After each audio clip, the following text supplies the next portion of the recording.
Bonjour, nous sommes aujourd'hui dans le magnifique cadre de l'hôtel particulier pour notre émission African Woman 2.0.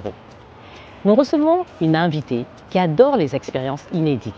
Elle a commencé sa carrière en 2015 dans le cinéma et la télévision et a été révélée à travers la célèbre série à succès Maîtresse d'un homme marié. Vous l'aurez tous deviné, il s'agit de Halima Gadji, la plus célèbre des maîtresses en Afrique. Bonjour Halima, comment vas-tu? Bonjour Tata, qu'est-ce que tu es ravissante. Merci. Et toi-même? Merci. Parle-nous un peu de cette tenue. Alors je porte une robe de Eli Kuyam. Voilà. Donc hier je suis partie dans sa boutique, il m'a traitée comme une reine, il n'a pas arrêté de m'appeler ma reine. J'ai failli le demander en mariage. Donc voilà, je porte fièrement sa robe. Et puis c'est une personne, quand il te présente sa robe, il te présente la légende de la robe, tu vois. Les tissus burkinabés, la coupe, donc ouais. Super, tu es magnifique en tout cas. Merci Tata. Merci. Alors, quel effet ça fait d'être la maîtresse la plus célèbre en Afrique? Fallait que je te pose cette question. Ouais, je savais que ça allait venir. Je m'y non? attendais. Je dirais pas la maîtresse la plus célèbre, mais je dirais l'actrice. Non, pas l'actrice la plus célèbre. Bon, on va garder la maîtresse, non. D'accord. Donc la maîtresse la plus célèbre, c'est par rapport à mon rôle dans la série Absolument. Maîtresse d'un homme. Non, mais c'est bien de préciser pour ce qui nous regarde. Sinon, je vais devenir la maîtresse de tout le monde. Donc, je porte le rôle de Marème Dial, qui est la maîtresse d'un homme marié, mais qui d'abord avait des principes avant d'être maîtresse d'un homme marié. Tout à fait. C'est vrai qu'au début, dans le film, elle voulait pas être maîtresse au début. Elle est tombée amoureuse. Voilà. Au début, on voit une fille qui est rentrée de la France, qui s'installe à Dakar avec son fiancé. Elle prépare son mariage et qui reçoit un choc quelques jours avant son mariage quand elle découvre que son fiancé va épouser une autre fille parce qu'il l'a enceintée. Et donc de là, elle chope une dépression nerveuse. Après sa dépression, elle jure de ne plus faire confiance aux hommes. Mais malheureusement, elle tombe sur un homme marié qui la défie et qui devient... l'homme de sa vie. Voilà, exactement. Alors, dis-nous un peu, comment tu as réussi à obtenir ce rôle de Marème Dial? Ok. Pour le rôle, c'est comme à toutes mes auditions. Je suis partie à l'audition, je me rappelle, j'étais avec mon frère et Ndiaye Siré. Quand j'arrive, il y avait beaucoup d'acteurs qui venaient pour eux aussi présenter leur candidature. Et quand je suis passée à l'audition, pour la première fois, je n'ai pas eu le rôle. Donc j'ai dû revenir 2 ou 3 fois avant d'obtenir le rôle de Marème Dial. Donc tu as fait le casting 2 fois? Oui, 3 fois même. 3 fois pour le même rôle? Oui, parce qu'au début, Mas n'avait pas trop confiance en moi. Il disait que je n'étais pas dans la peau du personnage.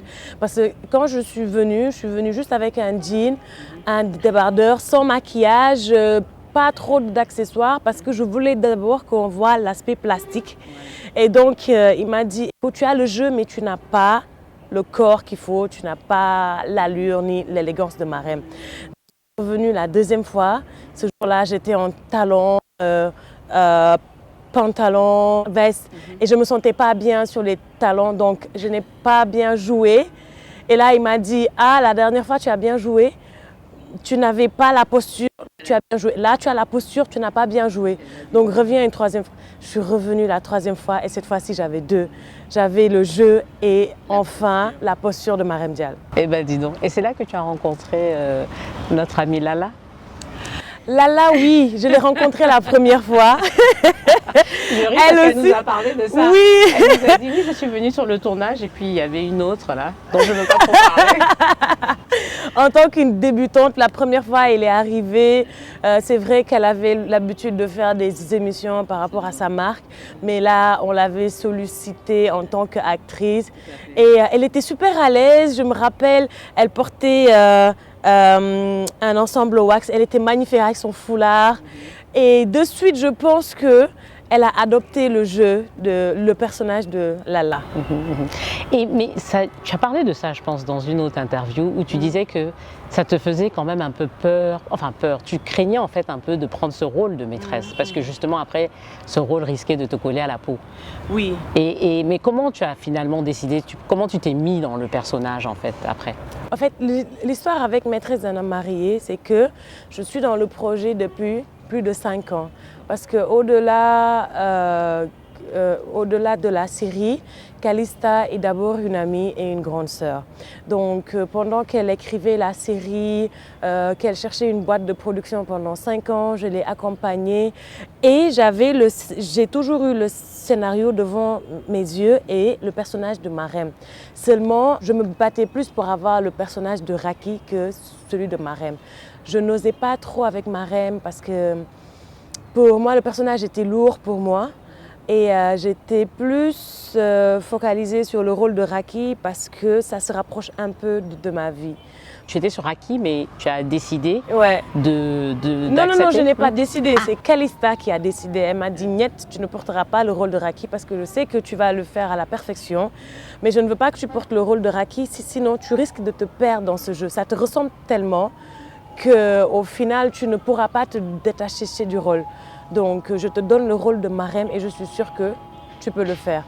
Au début, ce n'était pas du tout facile, mais une fois que j'ai pris goût au jeu et au personnage de Marème, c'est devenu comme un jeu d'enfant pour moi. Mais pourquoi c'était pas facile au début? Parce que pour moi, Marème est audacieuse, elle est belle, elle est grande, elle s'affirme et puis elle a ce côté, elle assume sa sexualité et puis il y a une partie où je suis sur le lit de chair et on voit un peu mon corps. Donc c'était un peu dur pour moi de me mettre dans cette position, mais après c'était tu es rentrée dans le personnage. Voilà, je suis rentrée dans le personnage et j'ai pris goût à jouer son personnage parce que Marème est drôle, elle est folle et ça me ressemble un peu. Ce côté-là, seulement. Alors, dis-nous, qu'est-ce que tu penses en réalité des maîtresses? C'est une question difficile. Bon, maîtresse qui est devenue épouse, hein, donc on précise. Bon, si on va sur le concept de la religion, un homme a le droit d'avoir 4 femmes. Et donc, pour épouser une deuxième femme, il faut la courtiser, il faut sortir avec. Et je ne pense pas qu'elle est maîtresse. Tu vois, je dirais plutôt deuxième femme. Maintenant, dans un autre contexte, d'être maîtresse d'un homme marié, je pense qu'aucune femme ne vient au monde pour être maîtresse. Certaines sont devenues maîtresses d'un homme marié alors que c'était vraiment pas leur vision. Après, quand tu entends chaque histoire, parce que ce qui est fascinant avec Maîtresse d'un homme marié, c'est que chacune des actrices a attiré son audience sur les réseaux sociaux. Moi, je n'ai attiré que les maîtresses. Et chacune d'entre elles me racontait comment elle est devenue maîtresse d'un homme marié. Et on sent que, voilà, je ne vais pas rentrer dans les détails, mais aucune femme ne vient au monde pour être maîtresse d'un homme marié. Mais dis-nous un peu quand même, sans donner les noms bien sûr, mais la plupart des histoires, c'est des femmes qui se retrouvent, qui rencontrent quelqu'un, elles tombent amoureuses, ou bien il y en a qui vont chercher ça, ou il y en a qui au début, elles refusent catégoriquement de sortir avec un homme marié, avec leurs principes. Mais vous savez, quand un homme vous fait du bien, prend soin de vous, je pense qu'il y a surtout ça, une femme a besoin d'être aimée et traitée comme une reine. Et malheureusement, si tu tombes sur un homme marié qui te traite comme une reine, voilà. Tout à fait, voilà. Je n'aimerais pas être à sa place, mais je pense que je craquerais aussi. Alors, parle-nous du revers de la médaille. Oui. Le succès, bien sûr, mais aussi avec le succès vient beaucoup de contraintes, vient beaucoup d'inconvénients. Alors, j'ai toujours voulu être une actrice, mais je ne m'étais pas préparée à être une star. Donc, il y a une différence. Oui, être artiste et être une star, c'est diamétralement opposé. Donc, quand Maîtresse d'un homme marié est sortie, déjà à la première épisode, en moins de 2 jours, ça a fait 1 million. Je ne passais plus inaperçue dans les rues. Et donc ça, c'était nouveau pour moi, que les gens m'interpellent dans la rue, qu'ils viennent prendre des photos avec moi. Et plus la série avançait, plus mon audience prenait de l'ampleur et je n'avais plus le droit à beaucoup de choses, donc je devais faire attention à ce que je dis sur les réseaux sociaux, à comment je sors de chez moi et ça n'a vraiment pas été facile. Mais avec l'aide de mes amis, de ma famille et de Calista, j'ai réussi à surmonter ça, mais c'était nettement pas facile. Après, ce qui m'a plu d'être personnage public, c'est qu'aujourd'hui, je peux utiliser ça pour défendre des causes, je suis devenue le rêve d'une petite fille, l'ambition d'une femme, la marque d'un tissu ou bien... Anyway, aujourd'hui, mon image, j'arrive à valoriser ça avec tout ce que je gagne. Donc l'autre revers de la médaille, c'est autant les gens vous aiment, autant les gens vous détestent aussi. C'est vrai? Oui. Tu as beaucoup de gens qui t'aiment pas à cause de ce rôle de maîtresse en fait? À cause de ce rôle, la réalité et la fiction. Exactement, les gens n'ont pas su faire la différence entre la réalité et la fiction. Et donc oui, j'ai reçu plein de commentaires négatifs, plein de jugements et voilà, ma propre personne même a été détestée. Ce n'est pas le rôle, mais ma propre personne. Et ça, c'est pas facile par contre. C'est des inconvénients parce que c'est quand même, tu reçois ça en tant que toi-même. Parce que finalement, les gens, bon, toi, tu sais effectivement que c'est un rôle que tu joues, mais beaucoup de personnes, en fait, finalement, t'associent à ce personnage. Et ça doit faire quand même un peu mal, quand même, non? Un peu. Au début, j'imagine? Oui, au début, mais aujourd'hui, moi, j'ai appris à faire la différence. Après, le revers de la médaille, c'est que une fois que votre travail porte ses fruits, vous devenez beaucoup plus occupé, vous changez de vie et vous changez d'ambition. Donc, tu peux perdre des amis à cause de ça, tes relations familiales peuvent changer. Enfin, il y a plein de choses qui changent quand on devient un personnage public. Ouais, tout à fait. Ouais. Et tu as expliqué aussi, tu ne peux plus faire ce que tu faisais avant, il faut faire attention à tout ce que tu dis. Tout ce que tu fais, comment tu sors de chez toi. On ne te pardonne plus rien quand tu deviens un personnage public. Tout à fait. Tout est scruté, tout est critiqué, Exactement. tout est... Ouais. Waouh, ça c'est pas du tout évident. Depuis le plus jeune âge, tu rêvais d'être actrice, tu voulais être à la télé et tout ça. D'où te vient cette envie? Tu as eu une personne qui t'a impressionné, un film. Pourquoi cette envie d'être devant les écrans? D'abord, quand j'étais petite, je ne m'aimais pas du tout.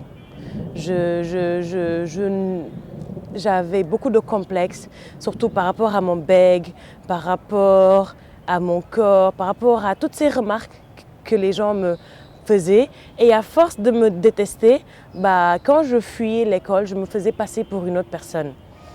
Et je pense que c'est à partir de ce moment que j'ai développé ce talent de jouer un personnage ou bien d'être qui je veux. Et ouais, j'ai toujours été attirée par les films, par les dessins animés, mais j'ai grandi avec le cinéma de chez moi. J'ai été beaucoup inspirée par Ousmane Sembène, par le film comme Touki Bouki et par Ismaël Lô qui est à la fois chanteur et acteur. Et j'ai été inspirée aussi par les films américains comme Le Prince de Bel-Air, la série Prince de Bel-Air, Ma famille d'abord, Titanic. Actuellement, la série qui m'inspire beaucoup, c'est Power. Et le film américain qui m'a fait rire jusqu'à vomir même, c'est Deadpool. Donc oui, c'est à cause d'un complexe que j'ai développé ce talent de jouer. Et quand j'ai grandi, ça s'est transformé en art. C'était pour te protéger en fait, en quelque sorte. Tu sortais de toi-même en fait et tu jouais un rôle. Oui. C'était plus facile en fait, j'imagine. J'étais quand même une bonne menteuse parce que je pouvais me faire passer pour qui je suis. Ma mère ne s'appelait jamais Rabia, mon père était pilote, j'avais un frère basketteur, j'ai voyagé partout. Ah non, je me faisais passer pour une autre personne et c'était juste pour fuir le mal en moi. Mais maintenant que j'ai confiance en moi aujourd'hui, maintenant que je m'aime, pour moi, être une actrice, c'est porter un rôle d'abord, donner des émotions aux téléspectateurs, que ce soit dans la joie, dans la tristesse, dans le rire. Je j'ai une connexion avec la personne qui me regarde. Tu as une personnalité, je pense que, en tout cas, quand les gens te rencontrent, tout de suite, ils t'aiment. Tu as une personnalité attachante. Ça, c'est vrai, ça, c'est vrai. Et je ne sais pas pourquoi tu fuyais ça. Bon, maintenant, Dieu merci, tu l'as trouvé, tu t'es trouvé, parce que tu as une personnalité magnifique. Je fuyais ça parce que les gens, vous savez, être enfant et être agressé psychologiquement, subir la violence physique, la violence psychologique, on grandit avec des traumas. Et ces traumas se transforment en dépression, en dégoût de soi-même. Et ça peut aller parfois très très loin. Ça peut se transformer en une haine envers soi et envers les gens. Parfois, on se déteste tellement qu'on transmet ce dégoût en nous vers les gens. Tu es à Abidjan et je sais que tu es en train de travailler sur un documentaire qui s'appelle Don't Call Me Fire. Yeah. Yeah. Yeah. Parle-nous de ce documentaire. De quoi s'agit-il? Donc, je suis à Abidjan depuis début décembre et j'ai signé dans la boîte de production Enzoul depuis le mois d'octobre. Mais je bosse avec cette boîte depuis maintenant presque 5 ans et j'ai signé en tant qu'artiste cette fois-ci. Don't Call Me Fire est un documentaire qui a été réalisé en 2017 et aujourd'hui on fait la promotion du documentaire. Ça parle de ma vie, ça parle de mes traumas, de mon métissage, de mes dépressions. Et l'idée de promouvoir ce documentaire, c'est après de lever des fonds pour pouvoir aider les gens qui sont dans le même cas que moi, d'aller faire des consultations, de sensibiliser les gens sur la dépression. Parce que c'est un sujet très tabou en Afrique. Quand on subit une dépression, forcément, c'est une malédiction ou bien c'est un maraboutage ou bien c'est des esprits alors que c'est une maladie. Il faut en parler. Et souvent, c'est parce qu'on subit des traumas depuis notre enfance ou bien c'est plein de portes en tout cas. Oui, tout à fait. Et en fait, c'est ce que tu disais. Maintenant, tu as cette possibilité d'utiliser ton personnage public pour pouvoir promouvoir, voilà, sensibiliser, promouvoir des causes en fait, contre lesquelles tu veux lutter. Et ça, c'est très bien. Mais explique-nous aussi, parce que tu parles de traumatisme et tout ça. Donc, tu as subi des dépressions. Comment tu as réussi justement à sortir de ces moments difficiles, de ces moments noirs? Parce que je sais, j'ai eu à parler à d'autres personnes qui m'ont parlé justement de la dépression. Comment tu t'en es sortie? Moi, ma première dépression, je l'avais fait à l'âge de 11 ans.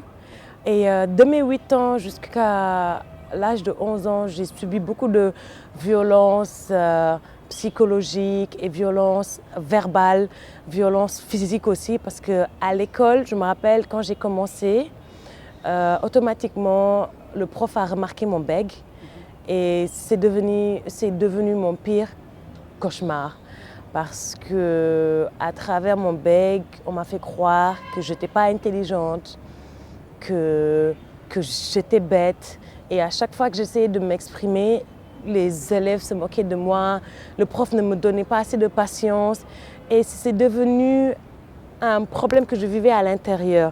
Donc de mes 8 ans jusqu'à mes 11 ans, à l'école, j'ai vraiment vécu beaucoup de traumas.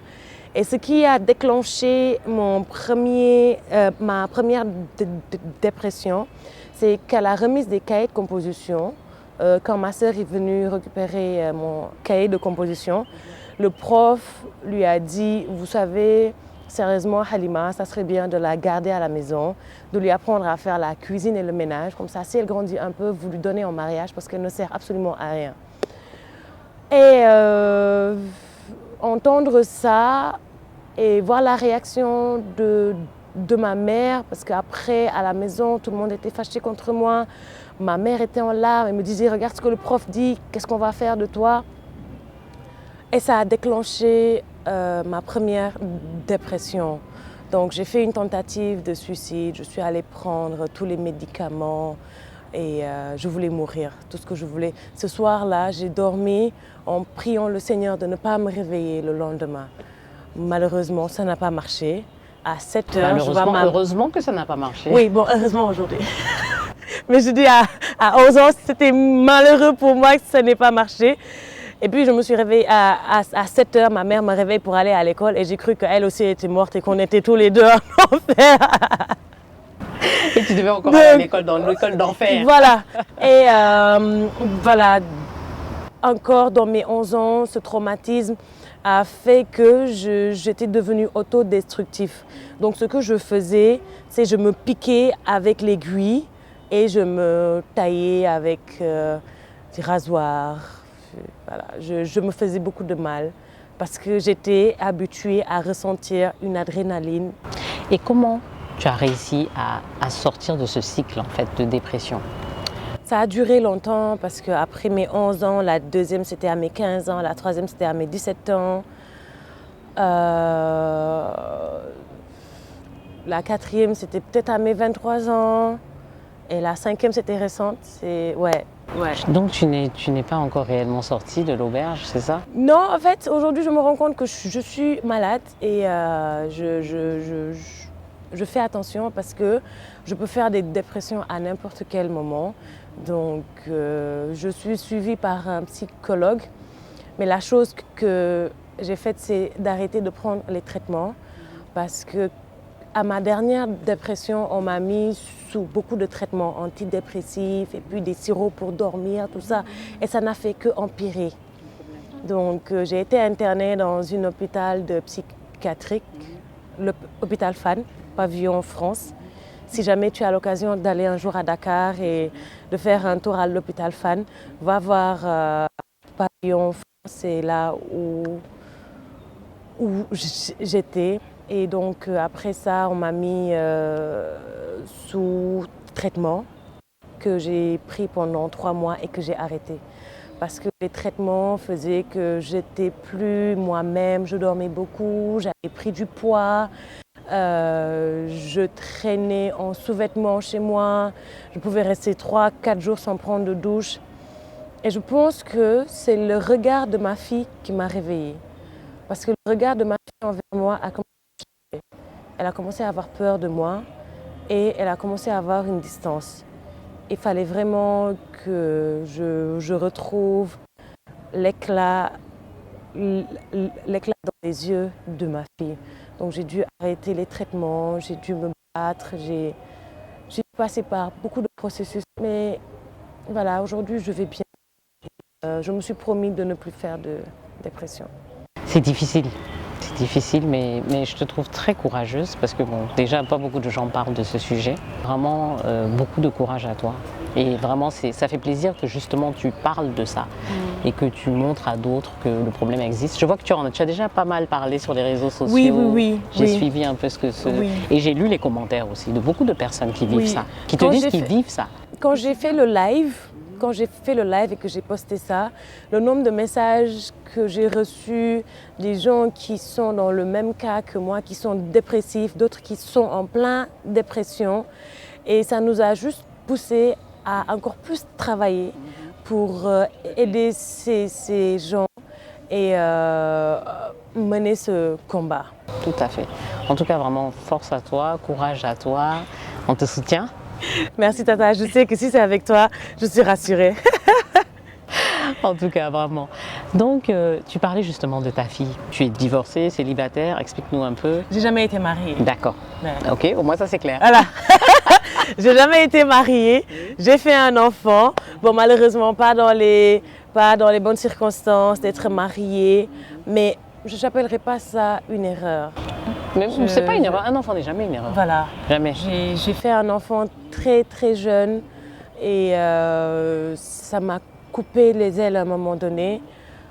Mais j'ai assumé. Et aujourd'hui, je la vois grandir. Je suis sa muse. Elle est ma fierté. Et voilà. Par contre, s'il vous plaît, je parle à tous ces ados. Vous n'êtes pas des machines à bébé. Prenez le temps d'étudier, prenez le temps de voyager, prenez le temps de découvrir le monde avant de faire des enfants.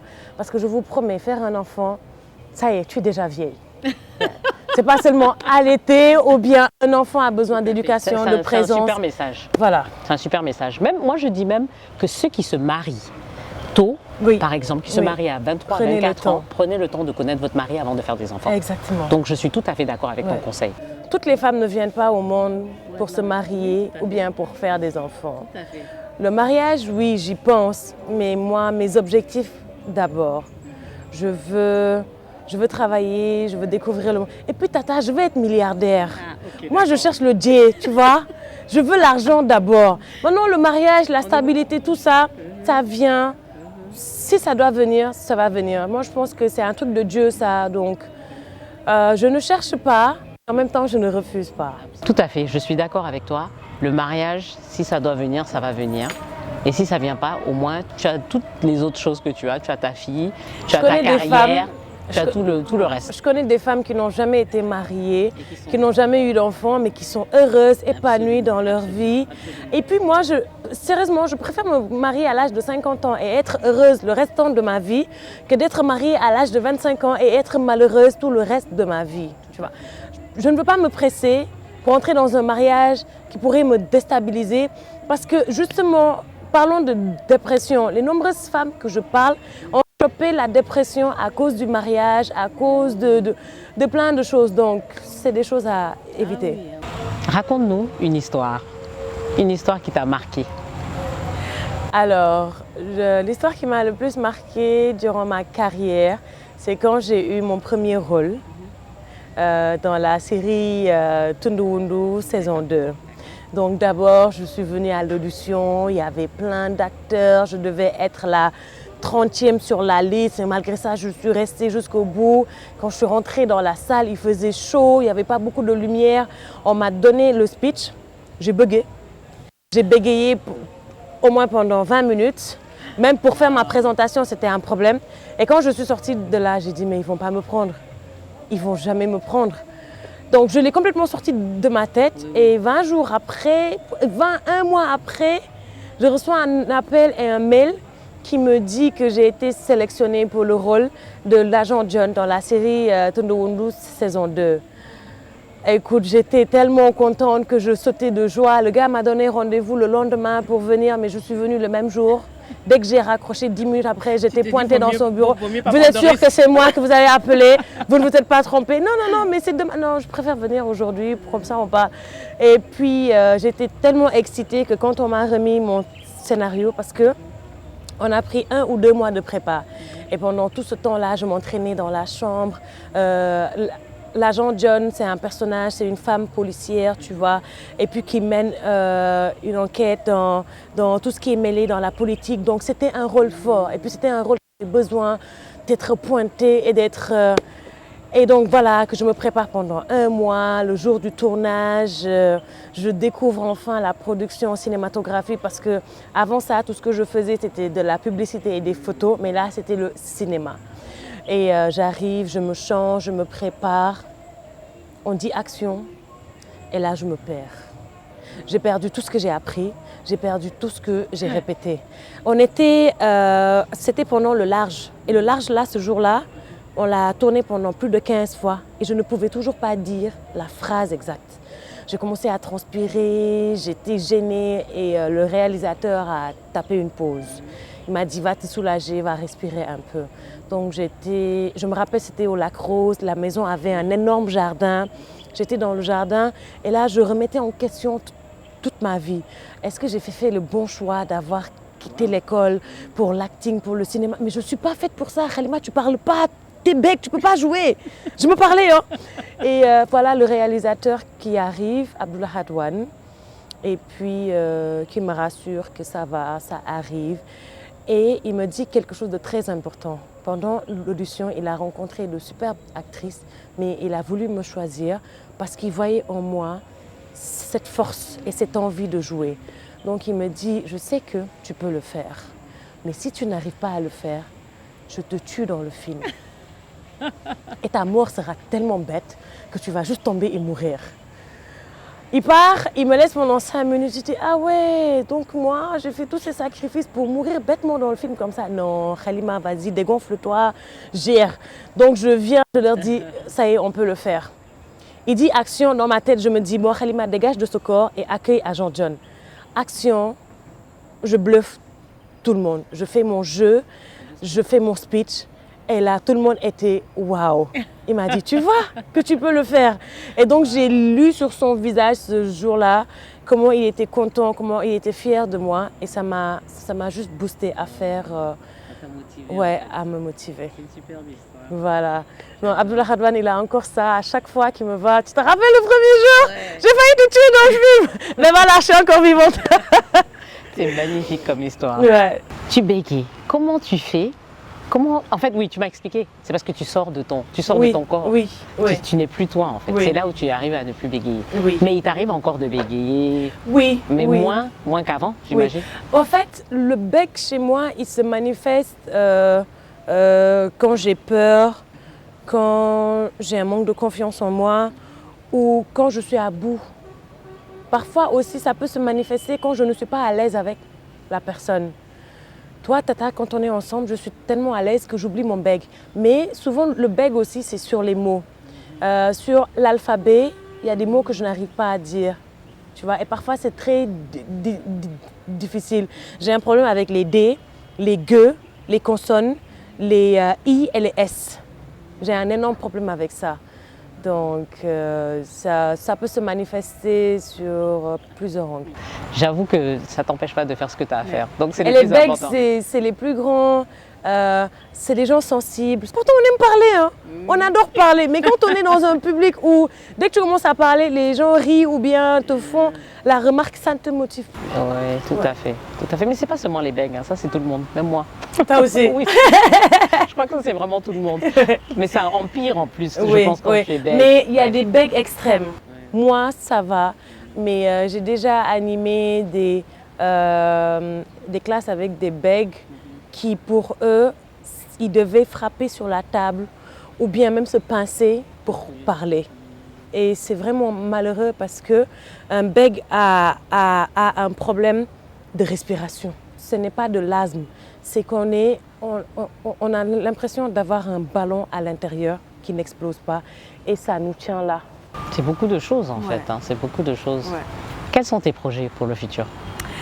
Pour le futur, avec Enzoul, on est en train de préparer beaucoup de productions, que ce soit des documentaires, dans le cinéma, des missions. Donc oui, il y a énormément de projets.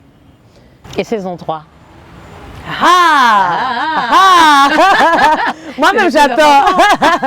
J'attends. Tu attends, c'est tout que nous, on attend. Écoute, j'attends avec impatience le début des tournages, mais ça va venir, Inch'Allah. Mais au moins, toi, tu connais le script. Ouais. Et si nous, vous savez tout ce qu'il y a dans la saison 3. Tu vas me dire quand on sort là-bas? Je vais te dire un peu. Je te crois même pas. Je sais que tu vas garder le Non, secret mais franchement, professionnel. dans la 3e saison, je sais que la Côte d'Ivoire aura beaucoup de place. Oui, mais dans la saison moi-même, 3. je sais ça. Tu sais ça, non? Oui. Ah, mais Tata, peut-être Parce qu'on va que te prendre dans la série. Ton gars, là. Salif. Oui, ton gars, là. Ouais, mon Ivoirien. Là, non. Ça y est, c'est Il y a quelqu'un gâté. qui doit venir enquêter Ouh, là-bas. c'est gâté. Tu vois que j'ai bien suivi? Très bien même. Amsa tout cas. est actuellement à Abidjan, elle mène ses enquêtes. Ah, tu vois, peut-être que je vais la voir, non? Ouais, sûrement. Elle doit être dans les parages. Si. Je vais la chercher. Elle va me raconter. Merci à toi, Halima. Merci à toi aussi Merci. d'être cette belle personne, de Merci. m'aimer gratuitement en plus. Elle m'aime gratuitement. Mais bien sûr, toi, on ne doit que t'aimer gratuitement. Parce que tu es adorable, franchement. Merci Tata. Merci d'avoir pris le Et temps. pour moi, faire une émission avec Afrique Femme, quand je vais sur la page d'Afrique Femme et que je vois toutes ces femmes, je suis juste contente d'être parmi elles. Oui, absolument.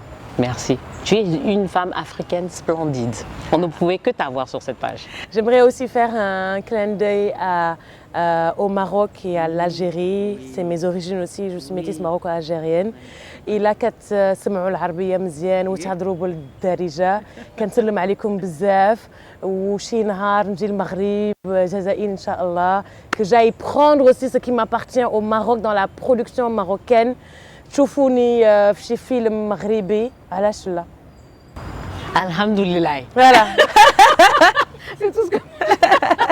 Choukran. شكرا. Moi, je Boussa. connais ça. Tu vois ça, je connais pas. Alors, on va vers le petit cadeau. Ouais. Enfin, le petit cadeau est devenu gros. Oh. Il y a tellement de gens qui t'aiment et Oh là tellement là. de gens qui voulaient te faire des cadeaux. Ah, mais toi aussi, il fallait tout accepter. D'accord, mais il y en a déjà beaucoup. Hein. C'est vrai? Oui. Bon, alors. Alors on commence. Euh, On commence d'abord par le cadeau de notre très chère amie, Mariama Camara, de Canafrique. Tu sais qu'elle ne pouvait pas ne pas te donner quelque chose. Hein? Donc on commence déjà par les produits de Canafrique. Regarde comment c'est lourd. Regarde comment c'est lourd. faut que je te parle de Mariama d'abord. Canafrique. Ou maintenant? C'est une grande sœur. Oh là là. Waouh! Donc, j'ai droit. Crème de chébé. Oui, ça c'est pour les cheveux. Oh là là. Les cheveux naturels. Ah, surtout que je commence à avoir des problèmes là, tu vois. Ouais, donc ça va aider. Karité Nîmes. J'adore ces produits parce que c'est naturel, c'est fait maison. Ça te donne envie d'acheter. Ouais, ça reste naturel. Huile de chébé. On va lui demander comment on met tout ça. Hein. Mais on va faire Regarde, pousser pâte des cheveux d'arachide. partout. Bon, peut-être pas partout. Hein. Ouais, aussi. Mais on fait pousser des cheveux partout. Laissons ça sur la tête seulement. Ça, c'est de la pâte d'arachide. Oh là là. Ouais.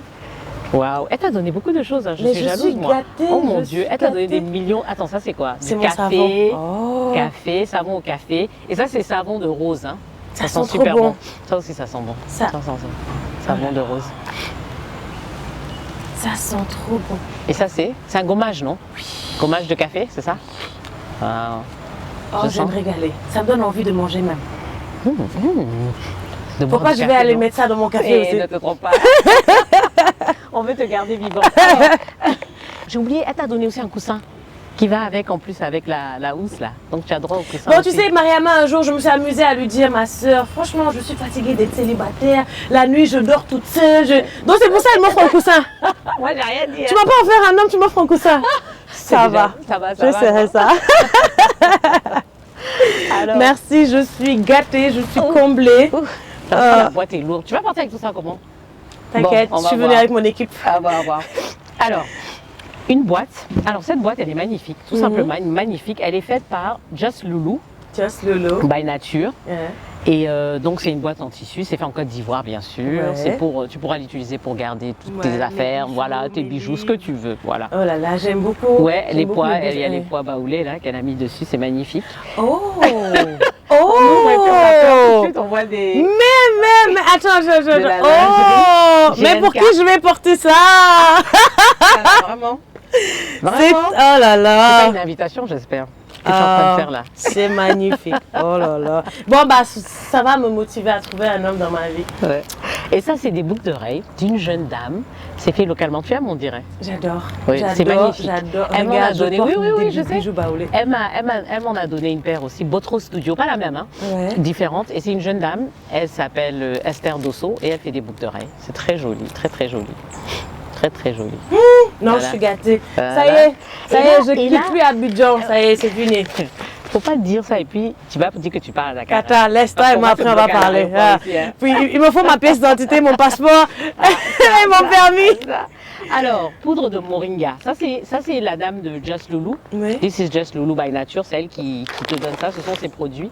Donc c'est des feuilles de verveine, c'est du thé en fait. Hypertension, artérielle, Voilà. diabète, tout Ouais. genre, fatigue. Donc je pourrais envoyer ça à ma mère. Ah, si elle a tout ça, oui. Ouais. Mais le moringa c'est très bien, même en général. Hein. Donc D'accord. toi-même je pense que tu peux le prendre. Ouais, ouais. Ça c'est pour poudre Welk. Je sais pas comment on dit ça, mais apparemment c'est pour. Ne lis pas ce que ça dit. Hein. Médicaments spécial étudié pour... Mais Tata, il faut le lire. Oui.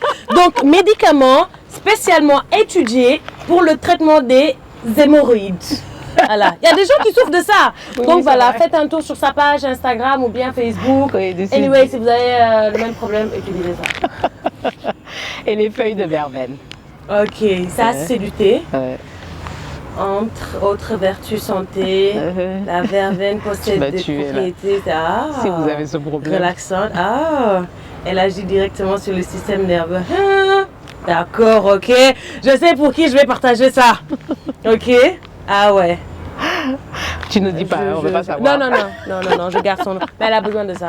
Donc on remet tout? Ouais. Ah, je suis comblée. Je Ouais. suis comblée. Merci beaucoup. Merci pour tous ces c'est cadeaux. just Ma sœur Mariama, merci beaucoup pour tout ça. Oui. Quand je vais me gommer le corps, je vais penser à toi. Et quand tu vas boire l'été, on va penser à This is Just Loulou Ouais. et les boucles d'oreilles. Bon, de toute façon, les boucles d'oreilles, tu auras les T'inquiète pas, porter. quand je vais les mettre, Ah oui, je te crois. je n'hésiterai pas à faire un clin d'œil sur les réseaux sociaux. Voilà. Merci beaucoup. C'est magnifique. Merci. Merci à toi, Halima. Merci à toi. Ça m'a fait tellement plaisir. C'est vrai? Oui, vraiment. Oh, j'ai les Vraiment. larmes aux yeux. Et moi-même. Moi, j'ai des vraies larmes. J'ai trop rigolé. Merci à toi, Halima. Merci également à toi et merci à toutes ces personnes qui m'ont offert ces cadeaux. J'aimerais faire un clin d'œil à Mariama qui est une grande sœur, qui m'a vu grandir, qui a vu mes crottes de nez aussi.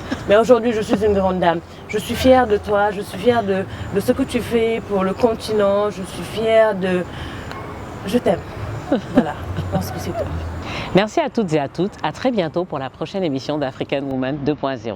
Et avant de nous quitter, n'oubliez pas de vous abonner à la chaîne YouTube Afrique Femme.